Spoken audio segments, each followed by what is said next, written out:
And we're live, ladies and gentlemen, boys and girls, children of all ages. Welcome back to a show about shows, episode 57. Hey man, if Batman can wear a mask fighting crime, you can wear one too while you go to the Jiffy Lube for 10 minutes. I'm your, Absolutely, I agree. I agree. I Who know, cares about Robin? We don't care about Robin. he wears half a mask. Uh, But no, man. nobody ever saw Robin and was like, is that Grayson kid? Yeah. What was that little tiny thing on his face? That's why, he never changed it for Nightwing as well. That's the worst part. Just make it a bigger mask on my face. But don't forget, no, Nightwing though is one of my favorites alongside with Batman. So. I love me some Nightwing. I think I have an action figure of him a few feet away from me. I don't know if I said this. I'm Jordan Pierce Owens. As always, is Dutch McAllister. Yeah, I'm wearing my Slobber Knocker JR T-shirt tonight. So yeah, I'm Dutch. Next time you gotta give me a little bit of a warning. Next time, like you wear your Moxley T-shirt, I can match. Slobber Knocker, I can match. I could have wore red to your blue.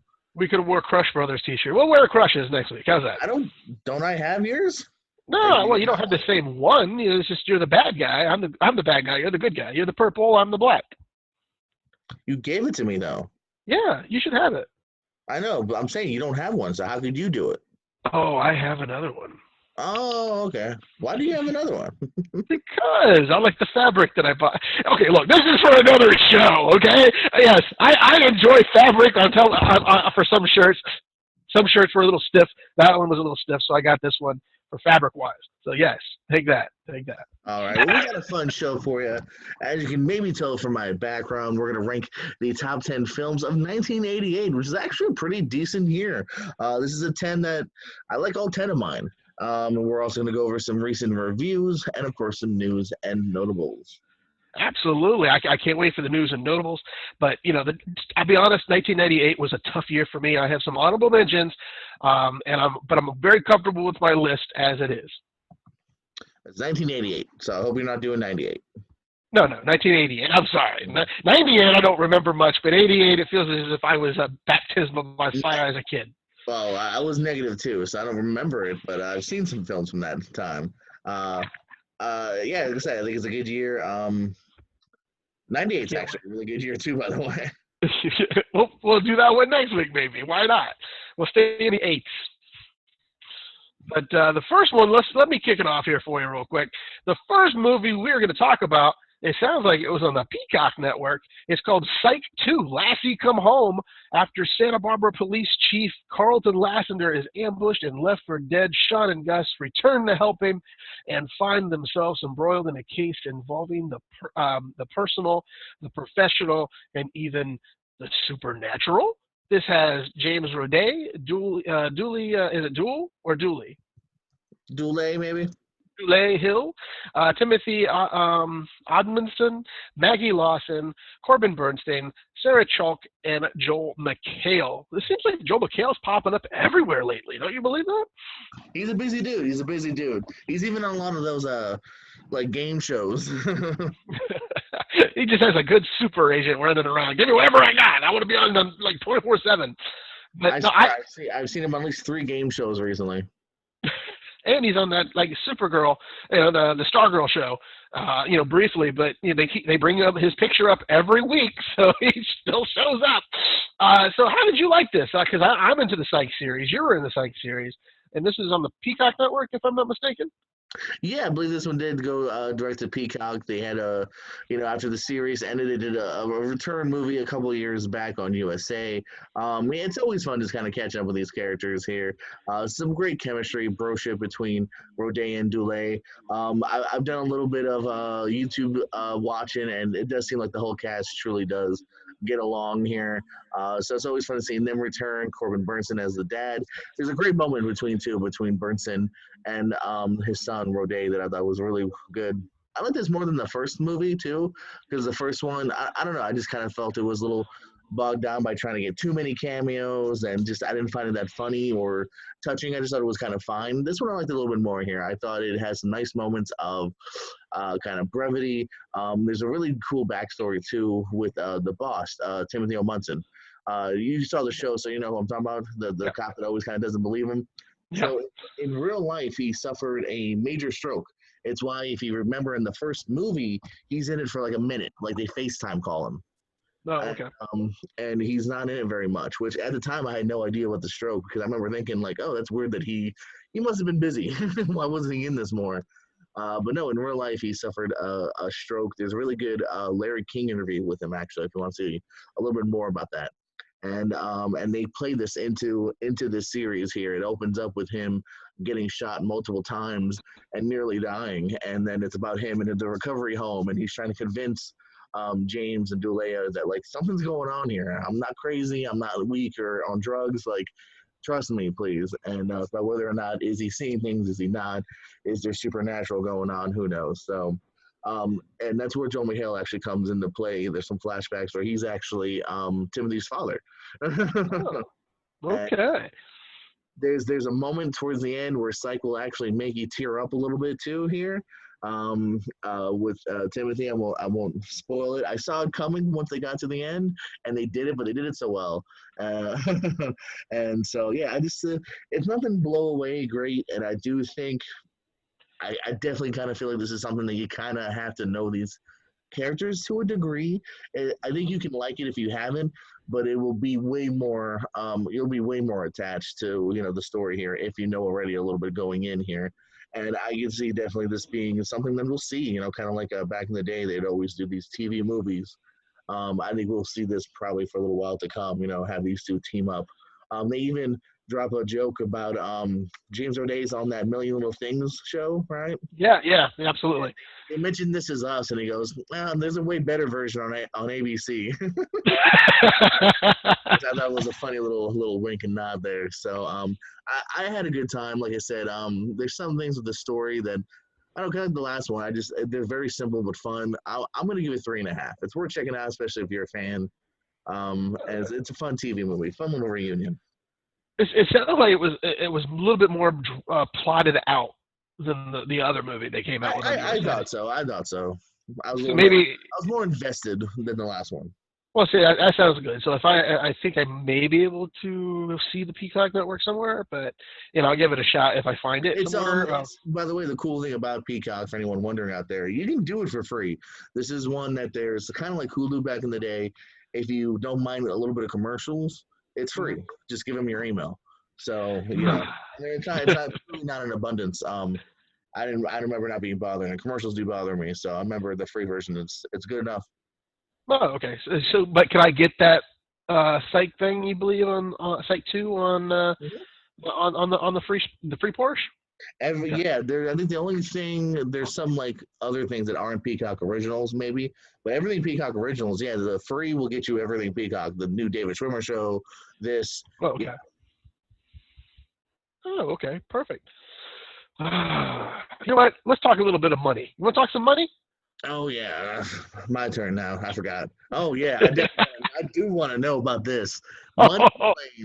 Money Plane, a professional thief with 40 million in debt and his family's life on the line, must commit one final heist. Always one final heist. Yeah. Rob a futuristic airborne casino filled with the world's most dangerous criminals. Ooh, I love this. Was it Con Air in a plane? Which I guess. This stars Adam Copeland, aka Edge, for you wrestling fans, Kelsey Grammer, Thomas Jane, Denise Richards, and Joey Lawrence. Tell me about Money Plane. Let me just tell you this: the Lawrence family is heavily invested in this I was film. about to say, I was going to look it up. Yeah, it's directed by one of the Lawrence brothers, and both other Lawrence brothers do show up in this film. One as the concierge, and one as a Texan with just very badly played as well. I think Matthew Lawrence is the cowboy. This is directed by Andrew Lawrence, and yes. Joey Lawrence co-stars as well. So, and Andrew Lawrence does show up as an actor as well. His name is Iggy in the film, but he is just, I don't know. I guess this is what the Baldwins would do. I guess if they were all to get together and make a movie, they'd put all their brothers in there too. I don't fault them for it. But again, Joey Lawrence is your bigger name, but they don't show him often. And but Kelsey Grammer, I gotta tell you, he does whatever he can for this part. I mean, he plays it as if he is the best sumbitch that you've ever watched, ever play a bad guy on television. Adam Copeland, I don't know. I think he did a better job, I believe. What was that one show that he was in on Sci-Fi? Haven. Yeah, Haven, and he also did a better one in that Viking show as well. I think, this one, I don't know, I think he phoned it in, like almost everyone. Thomas Jan even phones it in. Denise Richards shows up briefly. But, by the way, I didn't realize, I didn't look at the premise until I was typing this out. $40 million in debt. How does a criminal get to $40 million in debt? And I don't understand it ever, because they don't explain it. It's just Kelsey Grammer buys his debt and then lords it over him to do this last heist that is worth over, I think it's like $50 billion in cryptocurrency that he's going out there to steal. And so he puts his crew together, and they go on this plane, and it's not a very big plane, so I'm not sure how they can maneuver so often around and not be detected by anybody, really. It is so thin. There's plot holes, and I mean, literally, it's thin. This whole movie is thin. Like I said, the only thing that gave me happiness watching Kelsey Grammer, I think I showed you a shot. I texted you a picture of him regretting. Yeah, there it is. That right there looks at, probably what he's thinking as he's doing the role. He's very upset. I used to be Frasier. Yeah, I want a reboot. Why can't I get a reboot? But Will and Grace got one. Where's mine? Yeah, and I'm sitting there. I'm like, when is this going to pick up? When's the action going to happen? There's like 2 bouts of action, and Edge is not in one of them. I think there was a pilot when he took over the pilot seat, because that is one of the plans that they go over. I'm not spoiled, and he only fights for like a minute or two, and then everyone else is supposed to do other things, and then there's more fighting with other people than with Edge, or Adam Copeland, I'm sorry. And it just is a thin film. I watched it after, and you are as well, for actors, wrestlers who are actors who do pretty decent jobs. Adam Copeland is not a bad actor. He just needs more jobs, not any more of this. Stay away from this. Get better with your stuff. I gave it 1.5 snowflakes. I think the 1 star is because Kelsey Grammer showed up, and the other half, it looked like basically it's 1.5 for Kelsey Grammer. I think he could get Best Supporting Actor this year from this role if he really tried, because he really, like I said, he's the only one who didn't seem to really phone it in. He hammed it up when he needed to ham it up. So funny playing 1.5 snowflakes. That's you know me. I'm a glutton for punishment when it comes to. I'm probably gonna have to see this because for Edge. I'll be honest. You have to watch it. Tell me if I'm wrong, but it just, Thomas Jan. I love him as an actor, but he seems to just not have any pizzazz anymore for what he does. And it's just, I don't know. And Denise Richards, like, they bill her, and she's only in it for like 2 seconds because she's the wife of Adam. So, and she's only there going, "Oh, honey, you can do it. I believe in you." And then that's it, and it just makes no sense, really. Well, you know what? I'm going to give you a big kiss to make you feel better. I thank you. The next one, we're going, this sounds like a sci-fi. Hold on, I only said kiss because that's a movie you're going to review in a second, so just everyone knows why I said I'm going to kiss you.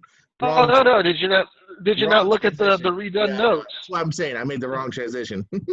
Yes, you did. I apologize. But I don't know, this movie, it sounds like it's a Sarah Jessica Parker thriller, but it's not. It's called Horse Girl. A socially awkward woman with a fondness for arts and crafts, horses, and a supernatural crime shows finds her increasingly lucid dreams trickling into her waking life. This has Allison Brie, John Reynolds, Debbie Ryan, Molly Shannon, Jay Duplass, Paul Reiser and Matthew Gray Gubler. Gubler. What is this? I've never heard. What is this? So Please. here's the situation on this movie. After you finish watching it, you're still gonna ask, "What is this? What did I see?"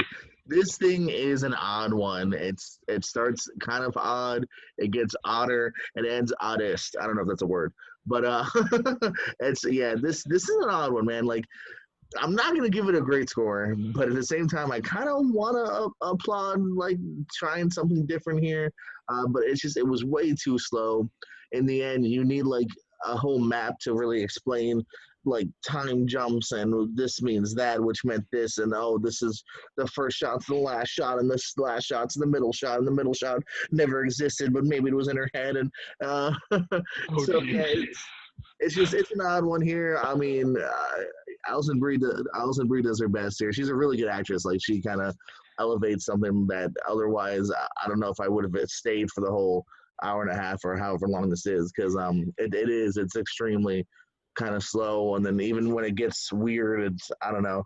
Yeah, this is just it's a mind trip. It's a film that again, kind of like you were just mentioning with Money Plane, but on a different level. I would love if you ever got time to see this. It's on Netflix. It's been on Netflix for a couple months now. This is my second time going back and rewatching this. Not rewatching it, but I walked away from this at one point. So I was trying to squeeze in something for the show, and I was like, oh yeah, that's right. I started this movie a while ago because I love Alison Brie, you know. So yeah, She's a good actress, and Molly Shannon has actually turned into a decent actress herself. she is, and she's good in this too. I mean, there's a lot of like Paul Reiser's in it very briefly. I can name like four other actors, like Toby Huss in this very briefly, John Ortiz. Shannon is pretty good in this. She's like her boss who tries to look out for her. She is good. Yeah, she's actually become a very good presence here. Um, I'm gonna give it 2 for at least trying something different. I'm gonna give it 2 stars. I can't give it any more though because I just as much as it was different, it just never grasped me. It never like thrilled me. Not that it's supposed to be thrilling to a degree, but something's got to add up. I just thought it was kind of misguided and just never reached any kind of level of entertainment.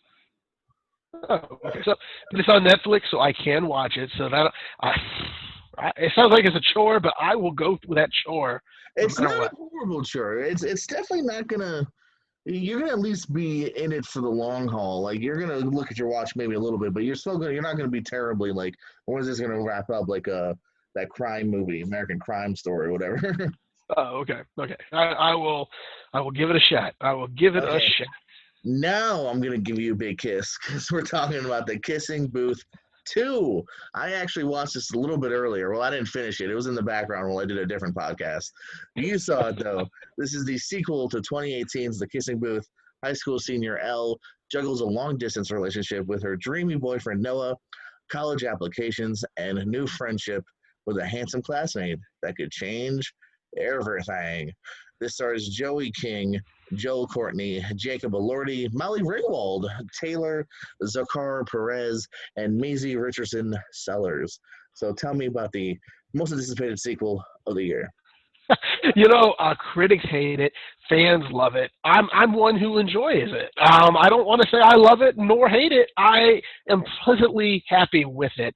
And again, Joey King, good actress. If you hadn't seen her in the Hulu series, I can't remember the name of that offhand. The Just one with Chris unbelievable. Arquette. Yeah, unbelievable, performances there.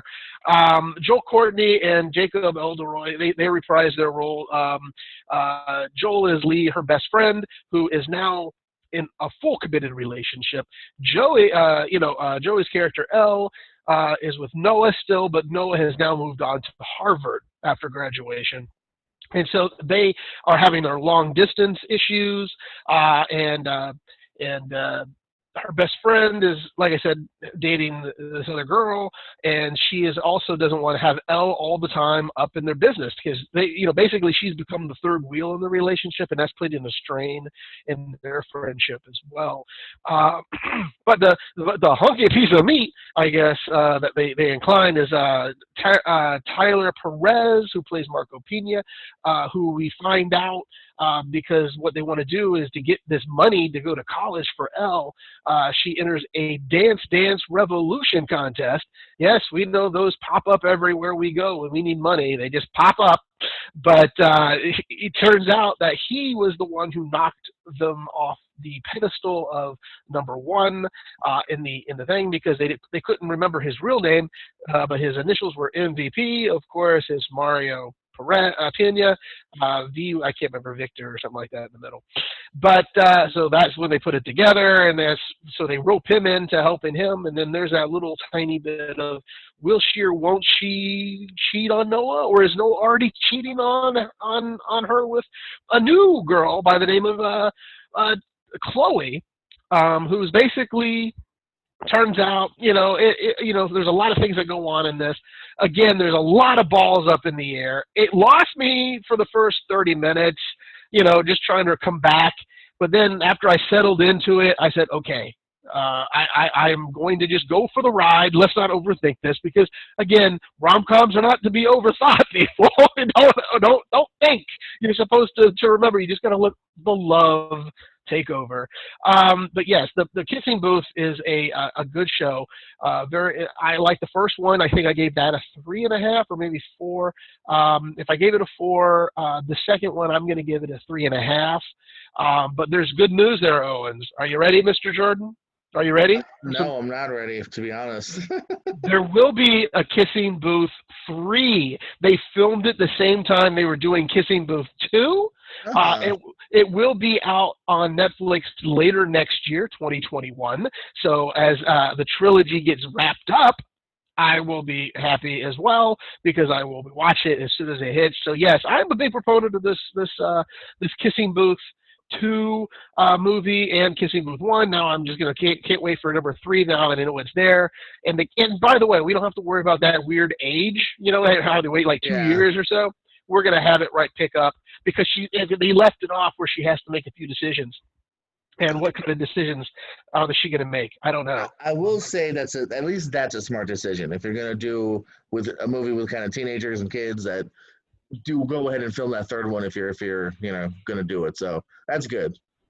Yeah, and like I said, if you have a chance to watch it, if you haven't seen the first one, go watch the first one and make a marathon of the two. It's not that bad. It really isn't. Like I said, it's 3.5. I think these tomato ratings aren't really enticing me. Well, again, critics hate it, but the fans love it. That's the difference in my mind. If you say I don't know. I don't know what the fans are saying on the Rotten, but the critics are not being very lively with it. But I enjoyed it. So this critic enjoyed it. 3.5. Way to go, Netflix. Thank you for making a third one that's already coming down the pike. Now, that's the great news I read today. I stole one of your news and notables just to shoehorn it into mine. That was not in my news and notables, so go ahead and steal away. Oh, buddy, you know what? You are a nasty piece of work.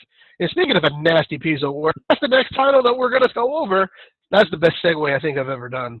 Anyway, nasty piece of work is about a mid-level corporate employee who finds out he's not getting the Christmas bonus he has been expecting, but his boss invites him to earn a promotion by beating his professional rival in a violent competition.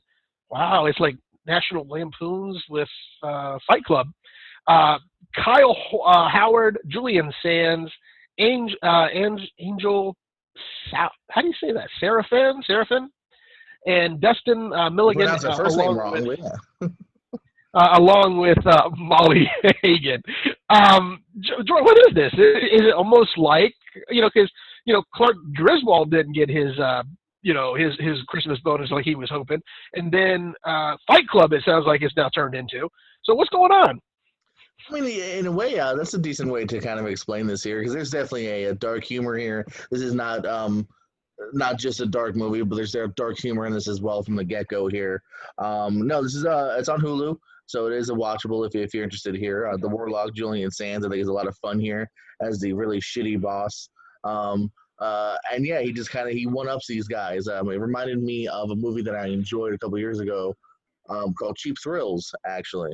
Which is kind of that one crazy. It's like, hey, they got money. They got, in this case, it's not directly money. It's the promotion hanging above these two, and kind of what they sometimes it's just simple sayings, and then sometimes it gets a little bit crazier here, almost maybe life defying towards the end of the movie here. And yeah, I mean, I kind of had a decent little ride here. It's nothing crazy here. The main guy, even though he's supposed to be kind of at first our hero and whatnot, it's just kind of dull, and like you just never really care about him that much, like in a way. So you're not as invested in rooting for him as well here. And then it does kind of get to the point too where you're just like, why are these people not walking out of this house? Leave. It. You could probably say, I kept thinking too, like, why don't you, at this point, you could just sue the guy for $1 million after what he's done to you. Like, leave. So a little nonsensical in that as well here. Definitely a movie that, like, it's as long as it is, because what else are you going to do? Only make it 40 minutes. Yeah. Literally only like two set pieces. It starts off at the meeting, goes to the Christmas meeting, and then it's them at their house. So, kind of tight film here. I had enough time. I'm going to go right in the middle here, 2.5 stars. It's part of the Into the Dark series. This was their Christmas movie, I believe, of last year. Oh, okay. So it is on Hulu, so everyone can check that out. They subscribe. It's on the Hulu here as we go on to, is it the last one of the night as far as movie reviews? In the search of the last action heroes. This was a documentary detailing the action genre over the past 50 years, from early westerns to the contemporary movies of today, directed by Oliver Harper. So I like the premise. I'll be honest, I don't even know what this is, so chat me up. You're going to be disappointed. I enjoyed it. This is the director's first ever directing helm. And boy, did he need some assistant directing in this one, just to help narrow down the focus. 50 years is a long time to cover in any genre. And he does it, and it takes 2 hours and almost 47 minutes. And that's a long time to watch any documentary. I think a good documentary, if anything, he could have chopped off 47 minutes and been, it would have been tighter. But he just said, I shot this fabulous bean footage, and I'm going to keep showing every piece of footage I can, along with clips from films over and over. And it felt as after a while, and what started out to be very interesting turned out to be almost like a horror film. It was like, dear God, when are we going to be done with this? I watched this with my cousin, and he thought the same thing. It was a great premise. It just went on too long, especially, like the action. It's nice to know that, the action genre is coming back. John Wick has kind of led the way back, the way the action films of the 80s really started out, to bring it, to bring it up. And they do talk about, like, Die Hard. They talk about Rambo and Rambo First Blood and, all those, and Terminators. And, they talk about all these things, and they talk about, some of the actors, from them, or the producers. Shane Black, I believe, who did the Predator film, who should be embarrassed for writing that. But he did Lethal Weapon, so, he could, I can give him a little bit of, hope. But, yeah, I just think, though, at the end of the day, a good documentary shouldn't be 2 hours and 47 minutes, especially when you have a lot of talking heads and you kind of get confused after a little bit. But, I gave this one, I apologize, director, because I know this was his first one, but I gave it 2. I gave it 2 snowflakes. It's not bad. It's not the worst documentary I've ever seen. But again, two snowflakes, because I like the premise and I like some of it. And like I said, 47 minutes is too long. And you went through the credits, my friend, the credits. You thought, okay, we'll just look at the credits, see what happened. They did not stop talking. They just kept yammering and yammering, like all these actors they talked to. Like I said, he had so much footage, I guess he decided to throw it all together. And he probably would have made a sequel if they would have gave it a shot at it. But no, there's no reason to make a sequel of this. But yeah, good effort. He just needs should have been reined in a little bit more by the editor. Yeah, it almost sounds, almost to a degree. I kind of said some similar things last week about the wrestling documentary I watched, where I was like, you could tell that this was like a first effort, that they didn't want to tighten it a little bit here. They didn't want to streamline it here. And like you said, 245. Yeah, I think I could probably agree that this, probably could use a little bit of tighter. You know what I mean? If this was meant for like a TV, they would have had to tighten it. So they just had free reign and they kept it as was. So that says here that's probably one of your lowest documentary reviews. If I'm Absolutely, absolutely. I would, if it was like an hour and 45, it probably would have gotten at least a 3. But it just, like I said, when a movie drains you, after you felt like you've actually had to girt your loins to get this done, you have no choice. So talk to me about some TV shows here, man. I see you watched one of my favorites. Was it Jim Gaffigan, Pale Tourist? Yeah, Jim Gaffigan, Pale Tourist, he comes out with a second episode. This is part of his deal with Amazon. If you watch the first one, he was just in an American setting. This one, he goes off to Española, España, Barcelona, or wherever he may have gone to. But he's over in Spain, and he's, you can tell it's good. It made me laugh a little bit. But it wasn't as crisp with the editing. It sounded like he did like 12 shows or something, and his voice, in some segments was really hoarse. So, but all in all, though, it's still Jim Gaffigan, and he makes you laugh, he makes you chuckle, makes you think about some things. He did do a lot of local humor, I guess, from an American perspective. That's why they call him the Pale Tourist. But it was okay. It was a tight hour, which is nice. It wasn't like one of those longer, like stand-up movies. So he kept it to an hour. But yeah, it was still a decent effort, and it's watchable. You just go ahead and watch it. It's just like I didn't like some of the editing, but other than that, that's just part of the stand-up. So the next one I got to see was George Lopez. We'll Do It for Half. That's also that. Well, the Jim Gaffigan was on Amazon. This one is going to be on Netflix. The George Lopez one. I watched that one right after the Jim Gaffigan one. I thought, hey, why am I on the roll for watching stand-up comedy? Let's watch it. It starts out pretty well, and then it kind of falters a little in the middle, and then it picks itself back up. So yeah, I think it's a better effort. I think Don Mega, who our guest last week, said the same thing, where it was a better outing than the last one that he had on Netflix, and it is way better. But it's still, I don't know. Maybe I don't know. I don't like to critique comedy because my comedy and your comedy, everyone's comedy is a little different. Where anyone's thinking. Sure. It's very subjective, but yeah, he still had the crowd loving it. There were some times where I did laugh way loud, and and I had no problems with it. So yeah, I gave it a thumbs up on the app. So yeah, so it's a good watch again, another good watch. Take a drink and then tell me about Apple TV. You gave a test. Yes, Apple TV, Apple Plus. It's called Trying. It's about a British couple who are trying to have a baby, and it's about all this calamity that takes place. She's in her mid to late 30s. He's in his mid to late 30s as well.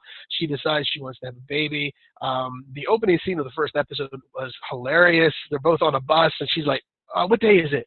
And he goes, I don't know. She goes, my phone said it was Thursday. Is it Thursday? And he's like, yes, it's Thursday. Why? She goes, yesterday was Wednesday. He goes, yes, that's how the calendar works. And it turns out she was ovulating to be able to have a child on Wednesday. So she forgot about her own time. And so she wants to have sex in the double-decker bus. And he's trying to get aroused while some old lady is in the back. And he's like, she's going to watch. And she's like, no, don't pay attention to her. She's asleep. No one's going to know. And so it just starts off that way. And so that's what kind of boat you're going to be in when you watch this show. It's going to be a funny, tongue-in-cheek, but yet serious show. And I enjoy it so far. I'm halfway through the season. It just came out this year on Apple Plus. A lot of people don't like Apple Plus. I've heard a lot because there's not a lot of movies that you can get right away. Also, a lot more original TV shows. But it's early, and I'm not going to say I'm trumpeting everything for HBO Plus. Apple Plus, but I am enjoying what I've seen so far. So so far my $5 a month is not too terrible to be spending on this little train. I like the actor that's in it, Rafe Spell. He's got one of my favorite quieter moments in Just Mercy. He's the lawyer, and I love at the end when he goes up and like the judge, he's like, Your Honor, I'm troubled. I loved it. I loved his performance in that. Um, Also, too, I got good news for you. As I was looking to see who was in this, if you're a fan, a second season has already been commissioned. Ah, see, that's even better. And they're over in England, so I think Yeah. they've lifted their ban on filming, so they could film and Probably hopefully why get they that's probably why they commissioned it. yeah. So they're like, okay, they can film now. Let's do it, and that's the same with what do you call it? Jurassic World, or Part 4 or whatever is coming out. They're going to be they're filming it right now in Britain as well. Yeah, it's happening. I was watching the only TV show I watched that I can talk about that's new was oh god, I didn't even write it down because I wasn't going to talk about it, but it's another thing where it aired in the UK. It's like sleepaway camp, but it's like competitions, but then they kill the guy that loses. Like it's really weird and silly on the CW, but it's from the Oh, UK. really? So it was just Ah. something new that they had. They're like, throw it out there. I wouldn't mind seeing that. That sounds like it'd be a comedy type show. It was all right. It was just kind of silly how like like the last contestant gets murdered before he even starts the competition. Like so I don't know. It was silly. It was an interesting premise, and I guess it did good ratings in the UK because it's been filmed for about a year now, and they weren't going to air it probably, but they were like, screw it, air it. Oh man, hey, we have a music review. I didn't know if you knew that or not. What? But we do. Tonight we have a music review. We barely ever do these things, but when we do, it's somebody big and special. And this one is big and special. This is a sneak attack album done by Taylor Swift called Folklore.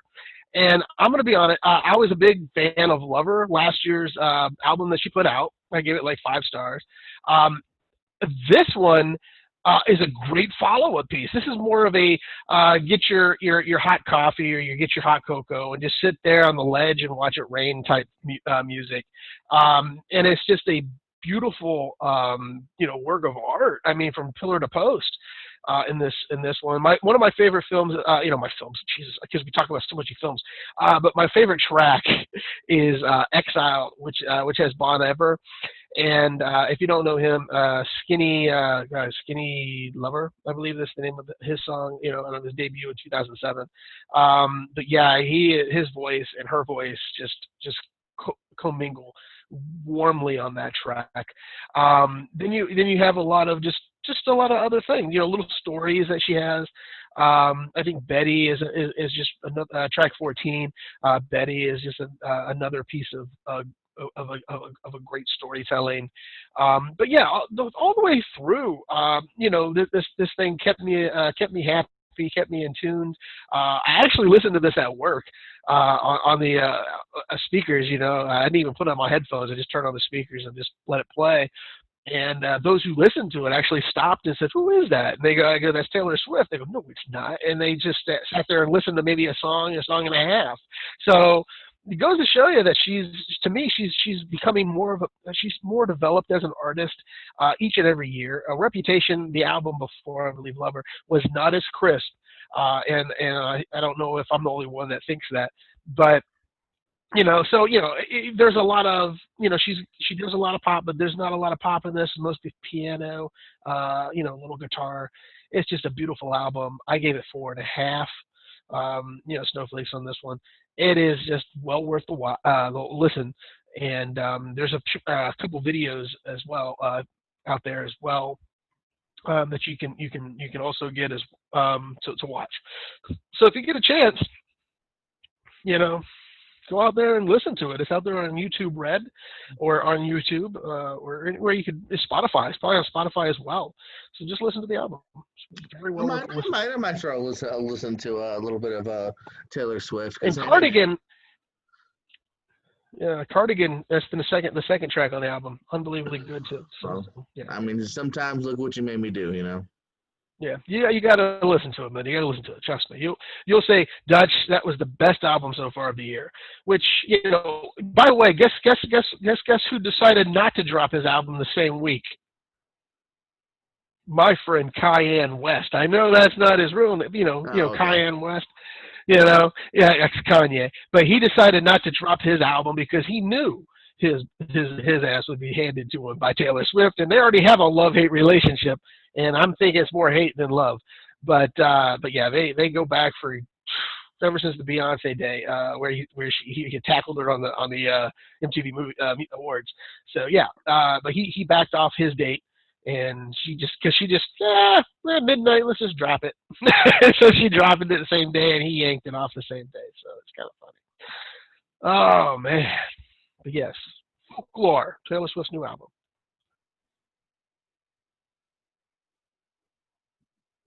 There's nothing worse than silence. Hey, you ready to count down in '88? Hey, what? There's a countdown. What are we counting down? Is it the final countdown? Well, we're going back all the way to 1988. As you can see, some of the films surrounding me here. Not a bad year. Better than I thought it was going to be. I was just kind of looking up a year, and I thought '88 seemed like a fun year to start off with. You want to start, Dutch? You want to let me know what your 10 is? Well, my young 12-year-old self, I got to tell you, my young 12-year-old self, he really appreciates you bringing up some good memories.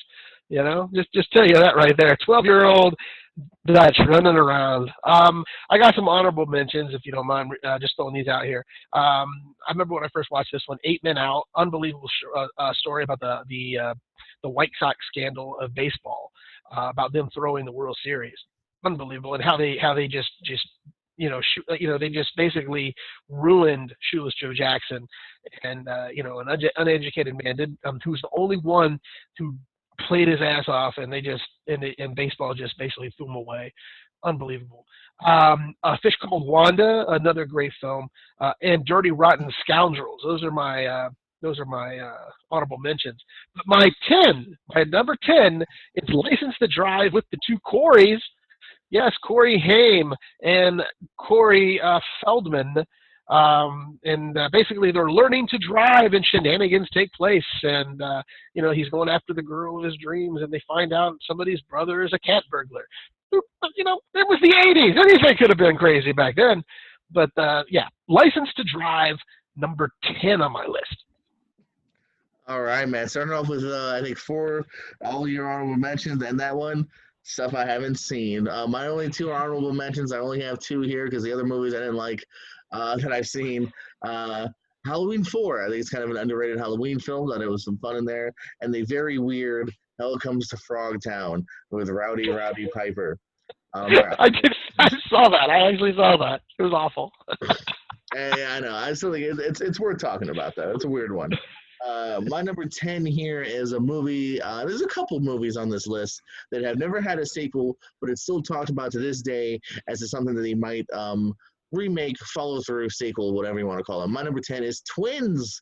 Arnold Schwarzenegger, Danny DeVito here. Guys love Burgers at 4 a.m., Party Days Never End, Dogs I Love Cats, and Twins.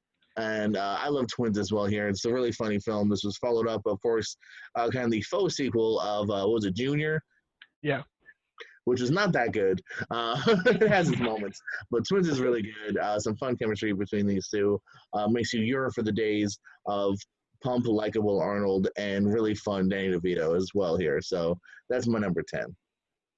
Yeah, I think what was funny is Jason Momoa came out with a fake poster about Twins 2, and him and Peter Dinklage would be brothers. That would be a good one. Let's reboot, make it happen. My number 9's with Mark Harmon.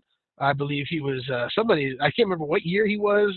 Sexiest Man Alive, but Mark Harmon, along with Meg Ryan and Sean Connery in the movie The Presidio. Yes, The Presidio, and it's basically about a murder on a Marine base, and they're going off looking around. Meg Ryan, I believe, is the love interest for Mark Harmon, whose dad happens to be Sean Connery. So you know where that goes. So now both Mark Harmon and Sean Connery have to team up, and they have, just basically have to solve a murder mystery. And That's the name of that. So that's the Presidio, number 9. All right, cool. You could be making that up. I would have no idea. My number 9 is it's a Bill Murray movie here. It's actually right there. It's Scrooged Yes. from I was gonna say from 1988. Well, duh. So Scrooge here, wonderful, different kind of retelling here of the classic Christmas Carol here. Bill Murray, just that 80s Bill Murray. Can you get any than that? I don't know if you can. Yeah, really fun movie. A movie that I didn't love the first time I saw it, oddly enough, when I taped it on VHS when it played back on the WB. Old sentence that no one will ever say ever again. Carol Kane was unbelievable in that film too. As she hit him Yes. in the face with a toaster. I love that scene. My number 8. You know what? If I didn't say I didn't like this movie back then, again I was 12, but it was fun to watch, and I think it was his first one. Above the Law, Steven Seagal. Yes, a thin Steven Seagal running around whooping ass, taking names, and I enjoyed it as a kid. A lot of bloodshed, but it's just a good, gritty, again, action film that basically is a cop trying to exact revenge. There you go. That's what the '80s were about. Simple, not that much hard to think about films. But no, I thought it was good. I enjoyed it. Ade do Dambala. Ade do Dambala. Give me the power. I beg of you. So my next one is Child's Play. My number 8, the original Chucky film. This is the first time, man, where if you gave me a little red-haired doll as a kid, I would have set it on fire multiple times, dismember it, and then still ask to move. I still think this first couple, even to a large degree, hold up. There's a reason why there's actually Chucky news in the news and notables tonight here. We saw it rebooted. It's actually being kind of sequelized as well in TV form. We'll talk more about that pretty soon here. Brad Dourif, the OG voice. We're going to talk about Brad Dourif soon here too as well. So yeah, just Child's Play is my number 8 here. Fun, horror, and I'm your best friend till the end. That movie is not on my top 10 list. I think I got in a fight in my living room with that one, I think. I'm not sure. Anywho, my number 7 is a comedy. Again, most of these are going to be comedies because, again, I went with a 12-year-old. I remember loving all these films. So most of them are comedies, some actions. But the comedy is The Naked Gun from the Files of Police Squad. This film made me actually go back and find the old Police Squad series. As a kid, you're like, well, what? There's more? And Leslie Nielsen is just unbelievable. Top shelf of this game. I remember seeing him the first time in Airplane, when I first watched it, and I did not know he did this Surely stuff. you can't be serious. I am serious, and don't call me Shirley. Hey, Jordan, do you like gladiator movies? But anyway, I digress. But yes, this one, you could even say O.J. Simpson did a great job in this movie. But yeah, it was just a great Kennedy, I believe I can't remember his name, Ted Kennedy, I think, or something Kennedy. I cannot remember his first name. But he was also another actor in this film. And it's just a great chemistry, great cast. Made me laugh. I still watch it to this day. They show where did he die? He died in the water, and they have a floating body cut out on the water where he fell through. You know what I'm saying? But yeah, it was slapstick. Slapstick as it could be, but it's better than the other two by far. But Naked Gun from the Files of Police Squad is my number 7. Leslie Nielsen is just unbelievable. I might have said Liam Neeson, didn't I? I don't. Hey, let's do a remake with Liam Neeson. Yeah, but Liam Neeson, Leslie Nielsen, and George Kennedy is who you were looking for. George Kennedy. Thank you, sir. My number 7 here, right here, it's Who Framed Roger Rabbit. Really kind of different kind of film for its time. Almost like the predecessor to Wreck-It Ralph, where it comes to cameos from other movies here. Something you didn't really see much, as well as just blending in live action with cartoons. Another movie that's never really had an official sequel that people still talk about to this day here. Bob Hoskins, absolutely fantastic as well. Yeah, just a different kind of film, a fun film, a film that's still the animation sometimes isn't 100% hold up, but I just the concept and the fun of it really does. Still something worth checking out if you never have. We'll be talking about that a little later in my list. Number 6. We talked about a Piper. You talked about Piper earlier in your little your whatever they call those things again, consolation prize. Notables, but I can't remember the name of that all of a sudden. Oh, come to Frogtown. Yes, I'll talk for the front right now. No, this one is They Live. Yes, They Live. He come here to chew bubble gum and kick ass, and guess what? He's all out of bubble gum, and this is Piper at his best. I think this is one of his best roles I think I've ever seen him in. I don't know. It's just a future John Carpenter type, film. Very low budget, but still fantastic to see. Everybody plays their part well. And you put on these glasses and you can see who's really running the country, aliens. And it kind of feels like, maybe they are. Maybe I need to find those special glasses. I don't know yet. But, if somebody has those glasses, please do send them to me. I need to know.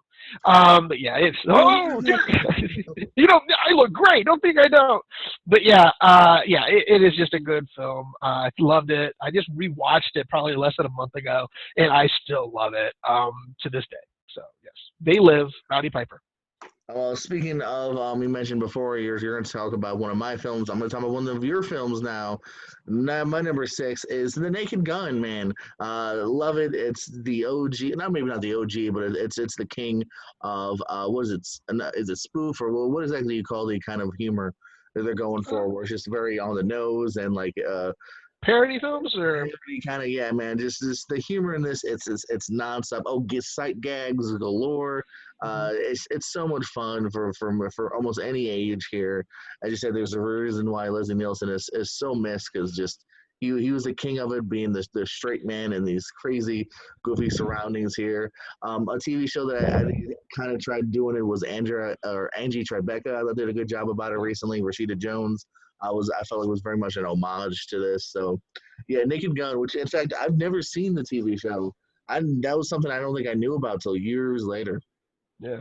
Well, see, the only reason why I knew it is because my dad said, well, it was a TV show one time. I go, really? I didn't know that. So, that's when I got brought into it.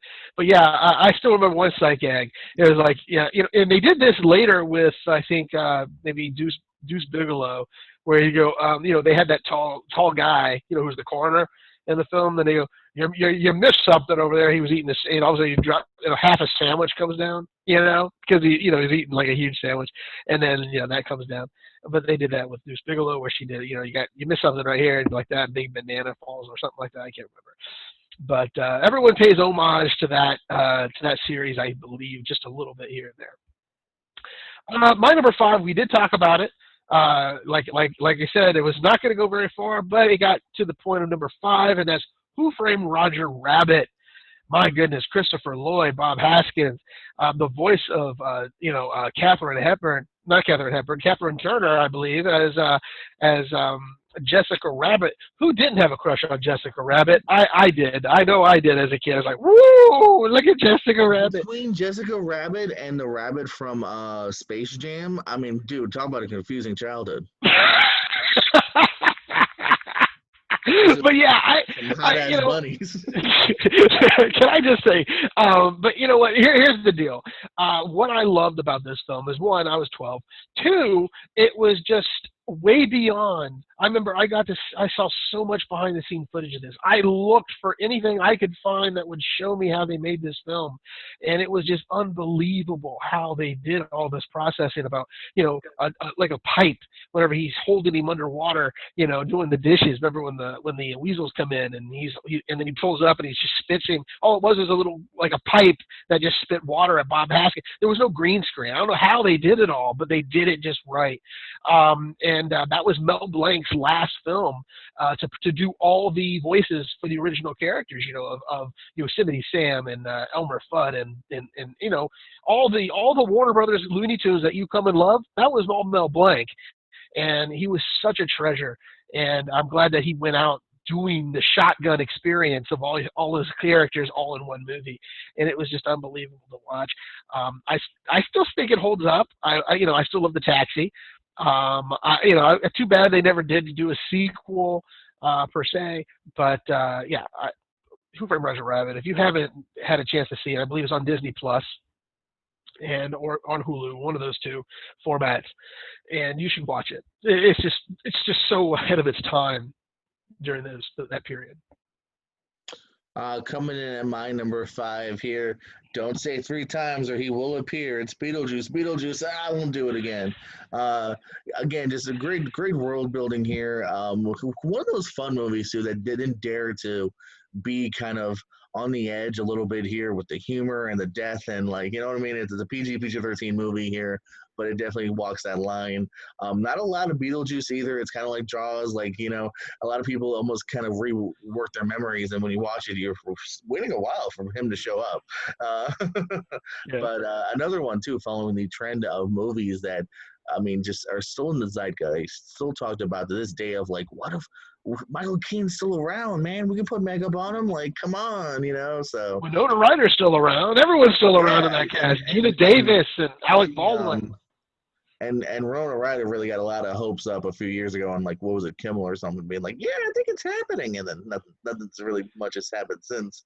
But hey, man, Keaton might do Batman again. Maybe Keaton will go, screw it, let's do Beetlejuice again. But we're going to continue because that's my number 4. Beetlejuice is my number 4, and I love Beetlejuice.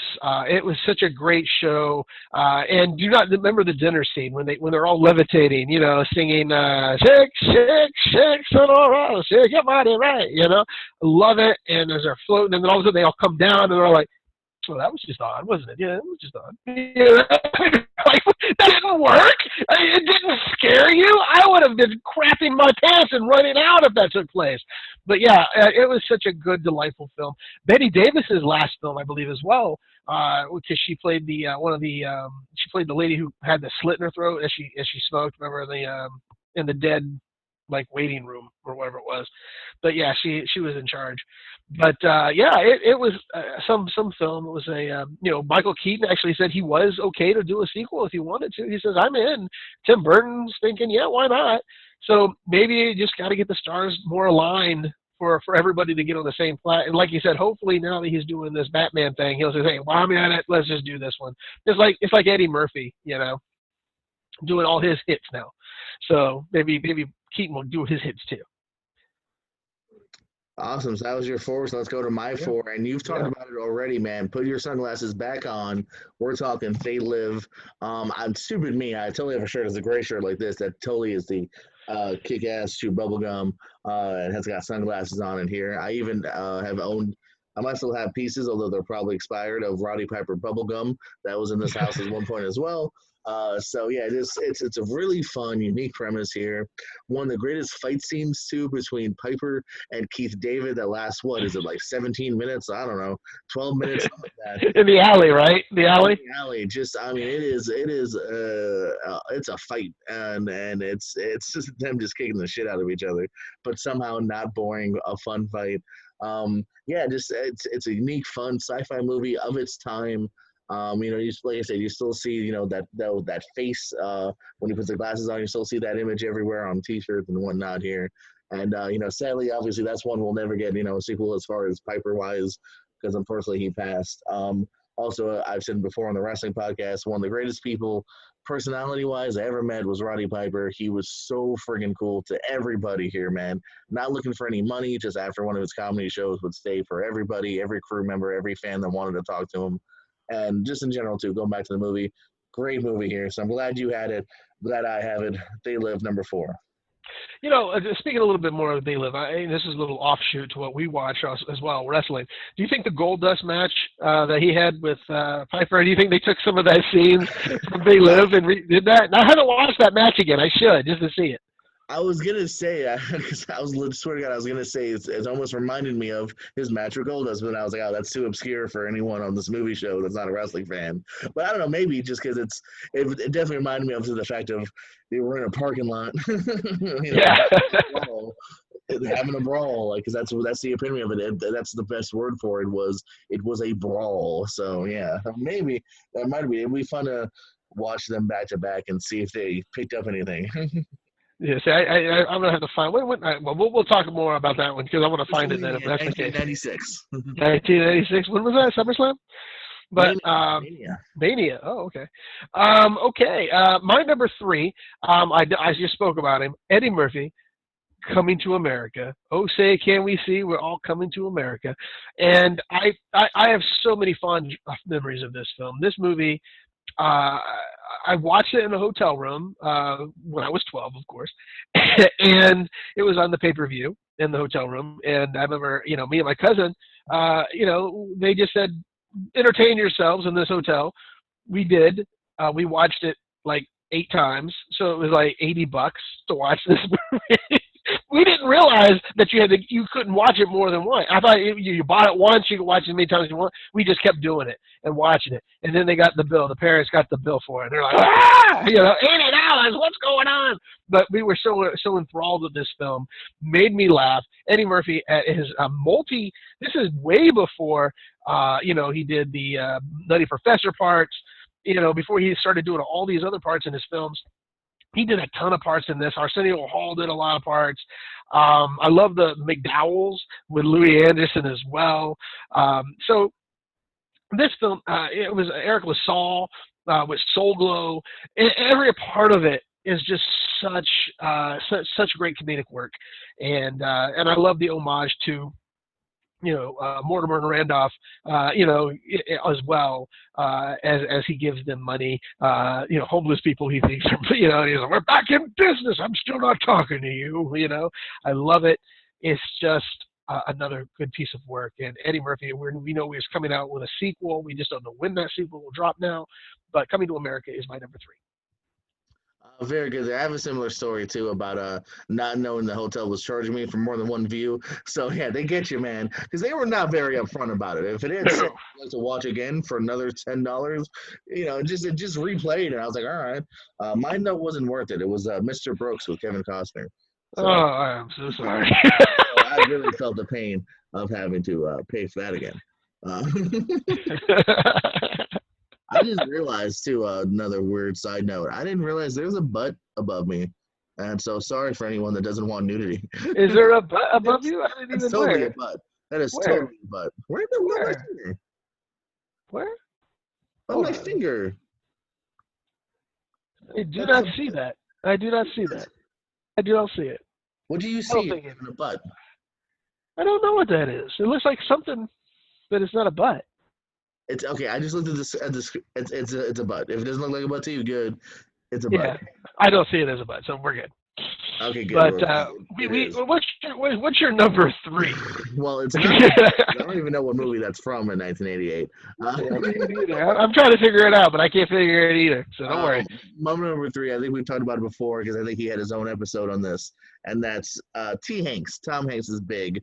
Uberly charming, uberly fun. I mean, come on, man. The piano sequence, the fun Tom Hanks has. Again, another guy that when you think about Tom Hanks in the 80s, can you do much better than that? Maybe Tom Hanks in the 90s. I don't know. But just in general, though, here, man, a movie always near and dear to me is big. Yeah, that Robert Loggia scene where they're on the piano, that is classic to this day. It's an iconic scene. I've thought about getting that Funko Pop. There's a Funko Pop of that. Yeah, I was about to tell you that. I was like, yeah, there is a scene. I want the Zartan machine. too. Mm. And I did want that one. I want if I ever get really like have a big enough house, I want an actual Zartan machine. Well, save your baubles, my friend. Save your baubles. My number two is we talked about it. Come to the coast, have a few laughs. You know what I'm saying? This one is Die Hard. Yes, Die Hard with Bruce Willis is my number two. Oh, I watch this every chance I get, meaning if I stumble across it, if I'm bored and I see it on a playlist, I am watching this film. I will stop what I'm doing just to do it because it is a great movie. Oh my God, everything about it is just oh my goodness. I just went blank. Help me out here, buddy. Who's the villain again? I just went blank. I know his name. Hans Gruber? Yes, well, Hans Gruber, but played by Alan Rickman. Thank you. Yes, Thank you very much. Yes. See, I just needed a little name game going with me. But Alan Rickman, unbelievable, as the bad guy. And like I said, those two had great chemistry when they were just even chatting. Even if they weren't in the same room, it just worked.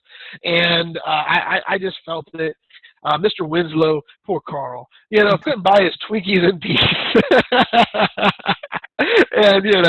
and I just thought it was just a great cop buddy film because it was a cop buddy film, even though he's only one guy upstairs. His buddy was down on the ground who they forged a friendship with.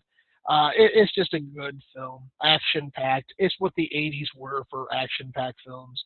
And if you got to see who they thought they wanted to cast, oh my goodness, they offered Frank Sinatra the role because, and he was like in his 60s or 70s, and he's like, oh, I'm too old for that. And then they offered Sly Stallone and all these other big names, and Dolph Lundgren, I think, was even approached, and he said no. And Bruce Willis just lucked out. And he got the part. Tonight, I'm gonna die hard. Tonight. Yeah. Hans, you son of a bitch. Yeah. That's my horrible Frank Sinatra. You dizzy dame, you. That's mine. Hey, Carl Winslow, get off your ass and help me out over here. Yeah. Put that Twinkie down there, son. I think I went more Rodney Dangerfield. Hey, yeah, no respect. I'm not here for impersonations, that's for sure. But what's your number two, my friend? What's your number? My number two, again, we've got a couple of repeats there. Not repeats here, but going again, something you've talked about here, Coming to America, my friend. We got that sequel coming here. Unlike the others, they actually finally are, 20 years later, getting it done and off the ground here. Obviously, COVID might have, impacted a little bit here, but I think they had shot most of it. Coming to America, yeah, it's one of those films too that it's over 2 hours, but it's definitely worth it here. It's from beginning to end a fun journey, sweet story. It's R-rated, but not overly. I just really liked it. Just a great film all around here. Coming to America, man. Eddie Murphy. Eddie Murphy can continually make Norbit, and we'll still never give up because of movies like this. Yeah, I'm just happy they did finish filming as far as I was aware. They're just in post-production now, which is a good thing. Or they're supposed to get it out this year. Actually, it was supposed to come out this year. It's probably not going to happen. My number one, and I love this film. I laugh a lot. John Candy, as you know, is one of my favorite actors.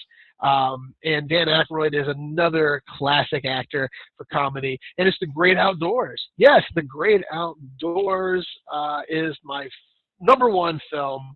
To this day, I still quote here and there.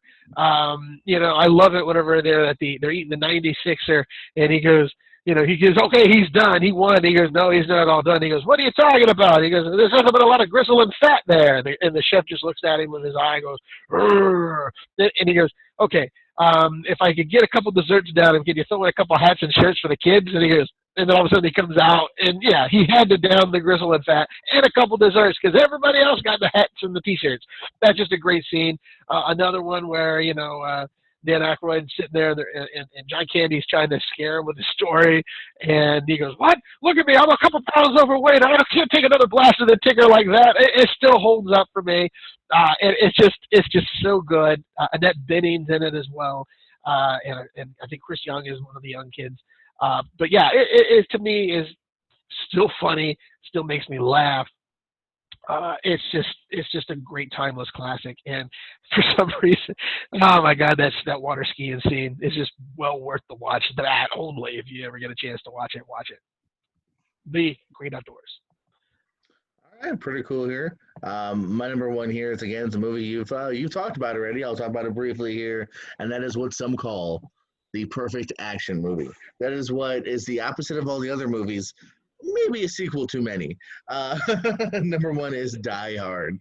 As you said, I mean, there's a reason. Again, I mentioned it before with Eddie Murphy. I'll say it again tenfold with Bruce Willis. There's a reason we let him sleepwalk through all these movies because we love him in Die Hard. John McClane, there can never ever be another John McClane. They will try someday, but I don't know if any one of them will ever fill those shoes of Bruce Willis here. You have him, you have the perfect villain, Alan Rickman, coming on screens, everyone wondering who this dude is, and then him just tearing the house down, just, Nakatomi Plaza, just there's all sorts of fun here, man. These final three were hard because I love Big, I love Coming to America, Die Hard, but I just kind of felt like when it just comes to just all around a good film. This hits it on every level here. Die Hard. That's my number one. Yeah, so I can't fault you. I was flipping between the two that I had. My Die Hard could have been number one. It could have been number two, but I decided to go with comedy over body count. But let's go over our top 10. I'll go first. My top 10 is number 10, License to Drive. Number 9, The Presidio. 8, Above the Law. 7, The Naked Gun from the Files of Police Squad. Number 6, They Live. Number 5, Who Framed Roger Rabbit. Number 4, Beetlejuice. Number 3, Coming to America. Number 2, Die Hard. And number 1, The Great Outdoors. Jordan, what do you got for your top 10 recap? My top 7 of the year, 1988. We're going with number 10, Twins. Number 9, Scrooged. 8, Child's Play. 7, Who Framed Roger Rabbit. 6, Naked Gun. 5, Beetlejuice. 4, They Live. 3, Big. 2, Coming to America. And my number 1 of 88 is Die Hard.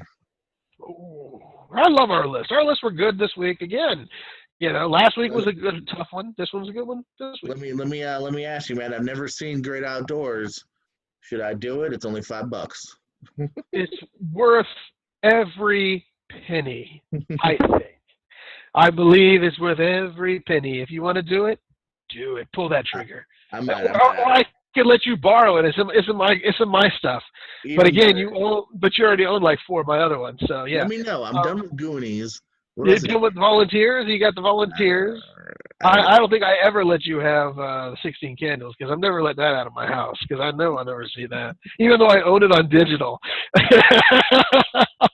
That's one movie I own on all platforms. Speaking of digital, I have a suggestion for the show. What? Well, digital for me. It depends on however you want to do it. I think we should do The Return, and I will do it too because I want to. The Return of Deja Vu. But hear me out. I think we should watch both Bill and Ted's in the next month. Both of them? Yeah. You're damn right. I've already watched part 1 like about 2 weeks ago. I'm gonna watch part 2. You're not there, so good for you. But I'll start over for you. We can actually here's the rub on this. Let's have a view party. You want to do a view party? We can do that. You and I watch Hulu together and have a view party with it. Okay. Yeah. I think Hulu has Hulu has a viewing party now on not on TV itself, but on the computer. So I think you can. But Bill and Ted's on Hulu? I believe Bill and Ted is on Hulu. So. Okay. I'll look at it again because that's where I watched the last Bill and Ted. So. All right. Well, yeah, we'll look into it. Yeah. So I'm in. Hey, Jordan. Yes. Hey, Jordan. Yes. It's that time for breaking news and that old stuff. I don't know if it's all breaking, but it's stuff that has happened in the last few days. We're going to start off here with a bit of a tribute, bit of an RIP over to Regis Philbin, who has unfortunately passed away here at the age of 88. Regis, of course, from the talk shows Regis and Kathy Lee, then Regis and Kelly. Many appearances too, as usually as himself in movies, TV shows, The Simpsons, Fresh Prince of Bel-Air, Fresh Off the Boat, How I Met Your Mother. Movies like Cheaper by the Dozen. He worked with Adam Sandler on Jack and Jill and Little Nicky, Miss Congeniality 2. He was even a voice actor in the third and fourth Shrek films. Always a fun Who Wants to Be a Millionaire. I used to play that on the PC, and you hear his voice all the time back in the day. So yeah, big shout out here to Regis Philbin. Oh, hey, can I just, I'm going to throw a few happies out. Happy birthday to Kate Beckinsale, who just turned 47, and happy birthday to Jason Statham. Yes, a big fan of the show, 53. And another big fan, Sandra Bullock, who has a restraining order against Mr. Owens, 56. So there we go. Look, I'm sorry. You took the proposal a little too seriously, sir. The proposal a little too seriously. Sandy, if you're watching, Sandy, I'm sorry. I'm sorry. Go. Good news if you're a fan of The Boys. Not only was a scene put out, but they also have already renewed it for season 3. We haven't even seen season 2, but that's good. I really like when a network is behind a show and actually has some faith that they're already greenlighting a season before the last one even airs.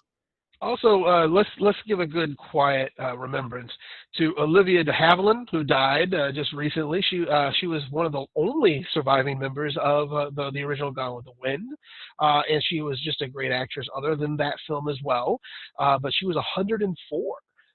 She moved to Paris, and after as her career moved on, her and her sister, I think Fontaine, Joy Fontaine or something like that, Joanne Fontaine, they had a little rivalry as well. So, but yeah, 104 years young. She passed just recently. So yes, that, and also just one more death, because I couldn't cut you off fast enough, because I do like The Boys, by the way. So yeah, I'm happy that to get a third one. But John Saxon died at age 33. If you don't remember him, he was in the original Nightmare on Elm Street. He was, I believe, in a whole bunch of other films. Of course, he has more than 200 credits to his name. So throw a dart, you might have saw him anywhere. But yeah, he's just he's past 2 as well. So there you go. I apologize. I just wanted to get those in really quick. Not at all. Big shout outs, thank yous, and RIPs to all of them for sure. Yeah. So what else we got for me, Jordan? Give me some good news.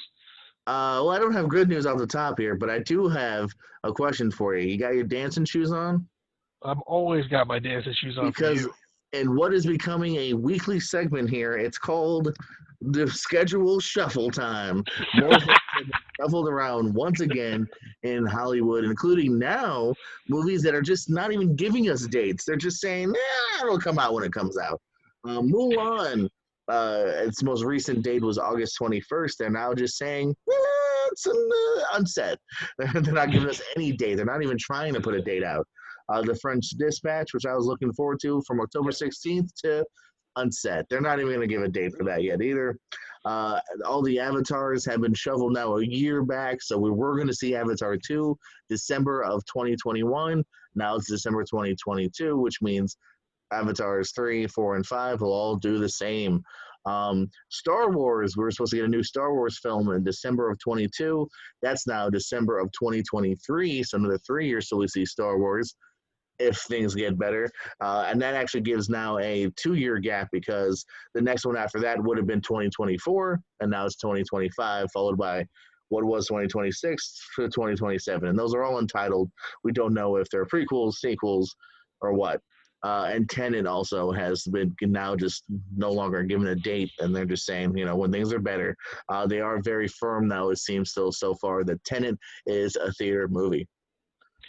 Well, I got a few other shuffles if you want me to throw some shuffles in. Shuffle me. They're both sequels, Top Gun Maverick and The Quiet Place. Again, they've moved off to 2021. They don't really have a specified date.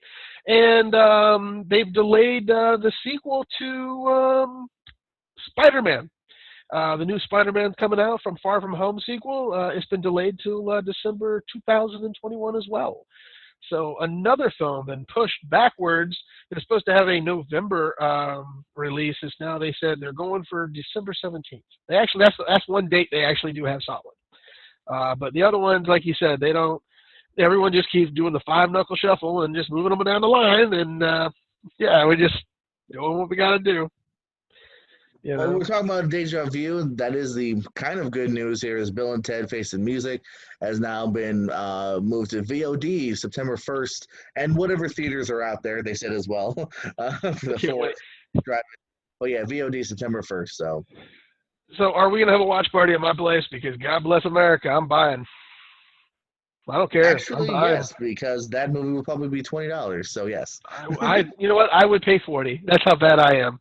I've been waiting for this sequel, and I am so ecstatic now that I saw the new trailer drop. We've even made note on our own our Twitter page about this film, a couple of them, and we love Bill and Ted, and I love Keanu. And can I just say I've shit all over Keanu for Constantine. Don't think I haven't.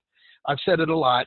But I did see an interview from Comic-Con with him, and I got to tell you, he thought he was making a better movie than he was, I guess. But I want him back now. I just said, you know what? Now let's do this, okay? Let's not make it a PG-13 type film. Let's make it a R, and let's do it. And I'm on board if he is now, because he just, I don't know, he just shot me those eyes, and during that Comic-Con interview he was having, and I just couldn't help but like, oh, okay, I'm in. I'm sorry, Matt Ryan. I am so sorry. Gee, poor Matt there. It feels like to me. That's what it seems like, but There are some fun interviews out from Comic-Con this week. Kevin Smith's panel. Kevin Smith also actually hosted the Bill and Ted panel here, which is really fun. They had the whole cast and the creators on there as well, talking about the movie. Obviously, he was the panel host, so he wasn't going to say anything bad, but it seems like he generally really loved the movie as well. He saw it. He said the Constantine panel's out there as well. I didn't see it, but I saw that it was out there, hosted by one of the Collider guys. So, yeah. I was talking about Chucky before, and it has been confirmed that Brad Dourif, the OG voice of Chucky, he's done the voice 7 out of 9 times in the movies. Obviously, he was Mark Hamill last time in theaters, and he did all of them except for one of the more recent direct-to-DVD movies as well here. So Brad Dourif will be returning as Chucky for the TV series. This is one that's airing actually both on USA and Sci-Fi, which is kind of interesting. And I believe it's going to be more of a continuation. Although the Mark Hamill one does look like that also is having a sequel. So we're going to have a lot of Chucky, it seems, quite possibly in the next few years. Dave Franco, who recently helmed his own movie, he was the director of a recent movie called The Rental, which I will have a review of next week. I already purchased The Rental. Get it? I rented The Rental. Sorry, I'm sure there's 12 critics that have said that already. But I'll have a review of that next week. Alison Brie again will be making her second appearance. Let's hope it's more than Horse Girl. But anywho, get this: Dave Franco has been set to play Vanilla Ice in a biopic called To the Extreme. This is did we ask for this film? I'm just wondering, did anyone really want this film? Hell yeah, To the Extreme. I want this friggin' film. Like, yeah, why not? You don't want to see Dave Franco as Vanilla Ice? I don't even want to see Vanilla Ice, even during that what is it, the Teenage Mutant Ninja Turtle days and the awful haircut for the Ice Ice Baby. All right, stop. Right, and listen, I just back from the band new advance and something comes holding me tightly, daily and nightly. Will you ever stop, yo? I don't know. That's all I know. Go Ninja, go! Oh man! Shout out to wrestler Facade, who still comes out to Go Ninja Go, I believe, in wrestling. Anyway, the rumor mill here. This is just a rumor, but it's a rumor that I hope comes true. Donald Glover is in talks to return as Lando for Disney Plus. I heard that, and I am hoping this is so true. You know how much of a Lando fan I am. I love Billy D. Williams, but I also love Donald Glover's and rendition. Oh my God, it would be such a dream, to be able to follow Lando. I just love the character. He's so suave, debonair, ladies' man. I don't know. There's something about the guy. His character, his whole character, him being a thief, just a con artist, everything. Just a great character. Jeez. got some renewals and some cancellations. So good news and bad news, depending on if you like or don't like these shows. I think you were talking about Perry Mason. That has been confirmed, Yes. reaffirmed for an HBO for season 2. So we will be getting more Perry Mason. Rosario Dawson's Briar Patch, though, not good news. That has been canceled over at USA. Some good news, though, and all these movies and TV shows being postponed or shuffled. Luckily, Fox's Animation Night on Sunday, Animation Domination, is still good to go for this season. September 27th, we will be seeing the premieres of the new seasons of Simpsons, Family Guy, Bob's Burgers, and Bless the Heart. So at least we'll give me some sort of scripted shows here in the fall, because I only thought about that recently, about like, oh yeah, this fall schedule might be kind of screwed here, man, because nothing was being able to film this summer. The news that I found for you, because you're a Walking Dead fan, they're going to add extra episodes to season 10 because they are not having a season 11 right now. They're not even filming this fall. So there's no season 11 coming out this fall. So whatever they did shoot, I think, for season 11, they maybe had like a few of them in the can. So they're just going to use that for season 10. So it's an extra bonus, I guess, for you. But, you know, I know you love the show. And it's lavish. Well, you know, after a while it gets long in the tooth, like most things. Yeah. But I'm just saying that you're a big fan. You do keep up on it. I personally, I've left. I think the season before Carl passed. Spoilers. Well, you know, did he or didn't he? I don't really know. I don't remember watching that episode. So, Coral. You mean Coral? Coral. Where's Coral? He's up there eating pudding. Where's Coral? But that was such a great episode, by the way, wasn't it? When he was eating that pudding and the zombie. Yeah, you always bring it up. Like, there's been a lot more iconic moments in that. You know why? Because I think that's what I would be doing during the apocalypse, sitting on somebody's fucking roof, eating like a big jug of pudding. Going, you know what? I don't care about the world right now. Let it burn. I will eat my pudding. You know? More time for pudding. Yes, more time to eat my pudding with my oversized spoon. I'm in. Just a couple more things here. Going back, I didn't actually get to finish. Duncanville will also be returning in spring of 2021 for its sophomore season. And finally, I had to have this because I had to report this name. Ryan Reynolds and Samuel Jackson will be teaming up again, not just that Hitman sequel, but for Quibi in an animated series. Wait for it. Fuddamucka. They're doing anything to get people to watch Quibi, aren't they? I hope that they don't make them change this name because I love it. Fuddamucka. If I didn't have the mass title, this was going to be the name of the episode, Fuddamucka, episode 57. So, yeah, I want to end with that because Fuddamucka. No, well, I wouldn't know how to spell it only other way. But, I was reading the good old Dickie Roberts quote, "Knuckin' Futz." But you know what's funny? I was watching, speaking of Ryan Reynolds, I was reading an article about Apple Plus coming out this year. I believe they've done it already, and it's coming out. But it's the A Christmas Carol musical with Will Ferrell and Ryan Reynolds. Really? Yeah, they're going to be doing some musical type of weird thing going on over there at Apple Plus. So means I got to hold on to it to December. But yeah, I'm enjoying that service. By the way, I'm not plugging it for freebies because they don't give freebies. Apple never gives freebies, as far as I know. But hey, Apple Plus, but they're definitely not going to give us anything than Apple. Yeah. I'll plug it on occasion. But yeah, Apple Plus up right now. I'm enjoying some of the comedies and dramas. I haven't started all the others, but one at a time, man. Is all I can do. Dads looks pretty good. So that'll be something I'll start next. So anyway, any other news and notable stuff for us? No, you Fuddamucka. I don't got nothing else. Guess what?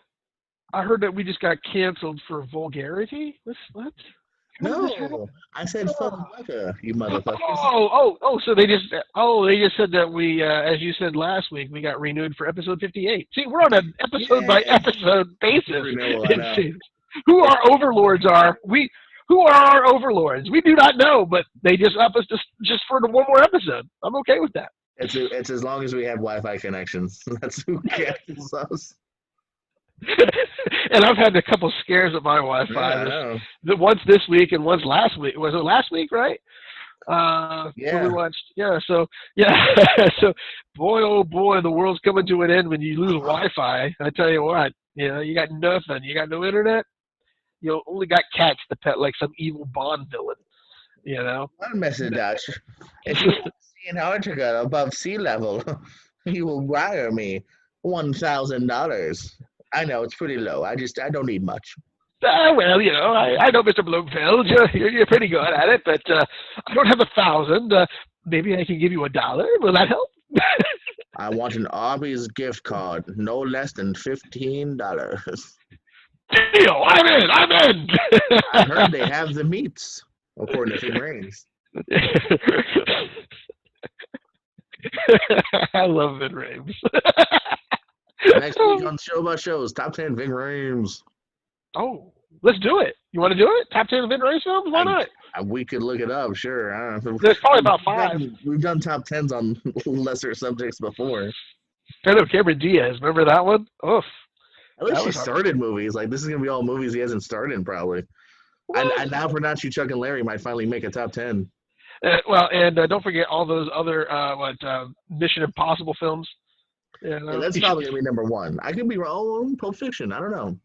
Oh, yeah, Pulp Fiction couldn't have number 1. He is the star, I say, in that show. Well, he's not the star of any of them, but he's as much of a star in that as he is the rest. Ving Rhames is the star of Pulp Fiction. I don't care what you say. Look at me when I say this. The star. Not John Travolta, not Uma Thurman, not Bruce Willis. I would argue if you go by screen time, he's not in it as much as the others.